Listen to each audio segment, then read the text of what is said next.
নমস্কার বন্ধুরা, স্বস্তিনী রান্নাঘরে সবাইকে আরেকবার স্বাগত জানাই। আশা করছি আমার সকল বন্ধুরা ভালো আছেন আর সুস্থ আছেন। আমিও ভালো আছি। আবারও হাজির হয়েছি আরেকটি রেসিপি নিয়ে। আজ আপনাদের মধ্যে যে রেসিপিটি শেয়ার করতে চলেছি সেটা নতুন কোনো রেসিপি নয়। অনেকে অনেকভাবে রেসিপিটি করে থাকেন, তবে আমি কীভাবে করে থাকি সেটি আজকে আপনাদের মধ্যে শেয়ার করব। ভিডিওটি প্রথম থেকে শেষ পর্যন্ত দেখবেন, আর যদি ভালো লেগে থাকে লাইক কমেন্ট করতে ভুলবেন না। তাই চলুন দেখে নেওয়া যাক। আমি এখানে 300 গ্রাম বরবটি নিয়েছি আর বড় মাপের দুটো আলু নিয়েছি। প্রথমে বরবটিগুলোকে লম্বা মাপের করে কেটে নিয়ে আলুগুলোকে লম্বা মাপের করে কেটে নিয়ে খুব ভালো করে ধুয়ে নিয়ে সামান্য নুন জলে আমি 10 থেকে 15 মিনিটের জন্য ভিজে রেখে দেব। দুটোকে আলাদাভাবে কেটে নুন জলে কিছুক্ষণ ভিজে রেখে দেব।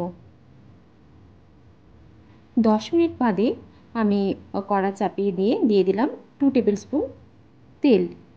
তেলে যখন খুব ভালোভাবে গরম হয়ে আসবে তখন কেটে রাখা বরবটিগুলোকে আমি হাফ সেদ্ধ করে ভেজে নেব। খুব ডিপ ফ্রাই করব না, জাস্ট হালকা করে ভেজে নামিয়ে নেব।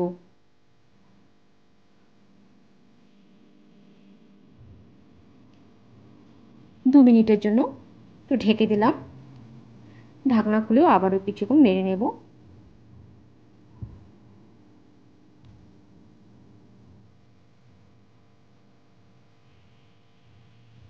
আমরা সবাই জানি বরবটি খুব উপকারী একটি সবজি, প্রোটিনে ভরপুর। আমরা অনেকেই অনেকভাবে রেসিপি করে থাকি বরবটির। আপনারা অবশ্যই এই রেসিপিটি ট্রাই করবেন। বরবটিগুলি ভাজা হয়ে গেছে, আমি এবারে নামিয়ে নেব। আপনারা দেখেই বুঝতে পারছেন আমি কিন্তু ডিপ ফ্রাই করিনি। বরবটিগুলোকে এবার আমি নামিয়ে নিচ্ছি। এবার ওই কড়াইয়ে দিয়ে দিলাম আরও 1 টেবিল স্পুন তেল। তেল গরম হয়ে এলেই কেটে রাখা আলুগুলোকেও হাফ ভাজা করে নেব।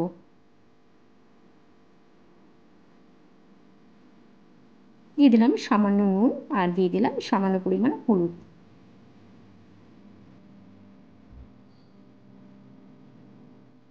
আলুগুলোকেও খুব বেশি ফ্রাই করব না, হাফ সেদ্ধ করে ভেজে নামিয়ে নেব। ঢাকনা দিয়ে দিলাম।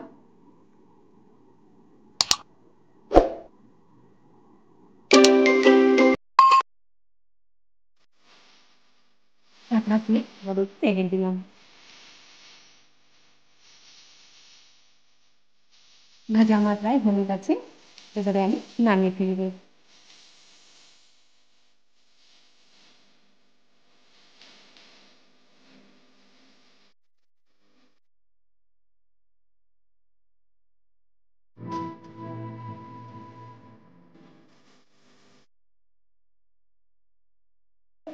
আবারও দিয়ে দিলাম তেল। আর এই বানাতে ক্ষেত্রে আপনারা অবশ্যই সর্ষে তেল মিশিয়ে দেবেন। দিয়ে দিলে আলু দিয়ে দিলাম। আলুটা কিছু ভালোভাবে ঠিক আছে, দিয়ে দেবো কেটে রাখা টমেটো। টমেটোগুলো দিয়ে কিছুক্ষণ ভেজে নেব।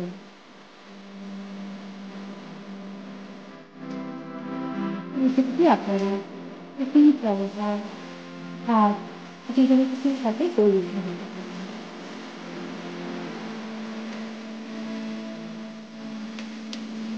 মিডিয়াম ফ্লেমে রেখে টমেটোগুলো আমি ভেজে নিচ্ছি।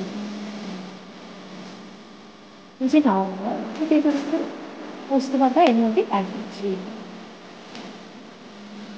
পোস্ত পাতার বাটিতে আমি একটু জল দিয়ে দিয়ে দিচ্ছি। আর তার মধ্যে অ্যাড করছি 1 স্পুন কাঁচা লঙ্কা বাটা। আর দিচ্ছি হাফ টিস্পুন হলুদ গুঁড়ো। আর দিয়ে দিচ্ছি সামান্য পরিমাণে লাল লঙ্কা গুঁড়ো।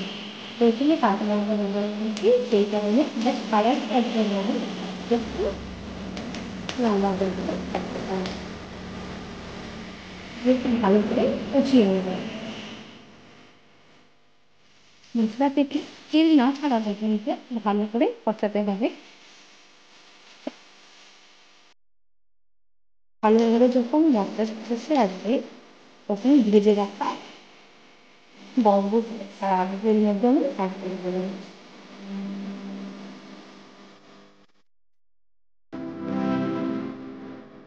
ভেজে রাখা বরবটি আর আলু দেওয়ার পর মশলার সাথে খুব ভালো করে ভেজে নেব।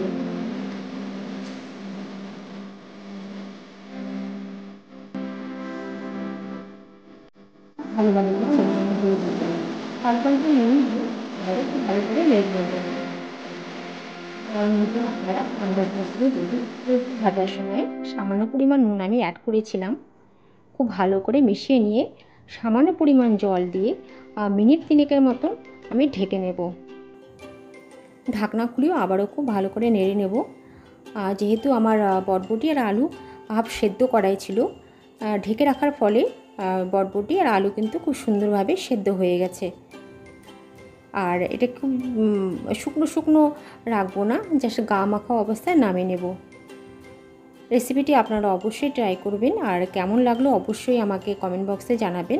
আর আমার চ্যানেলে যারা নতুন এখনও পর্যন্ত সাবস্ক্রাইব করেনি নিরামিষে নিত্য নতুন রেসিপি দেখার জন্য আমার চ্যানেলটি অবশ্যই সাবস্ক্রাইব করে আমার পাশে থাকবেন। সবাই খুব ভালো থাকবেন, সুস্থ থাকবেন আর সাবধানে থাকবেন। আবার আসছি আমার নতুন ভিডিও নিয়ে।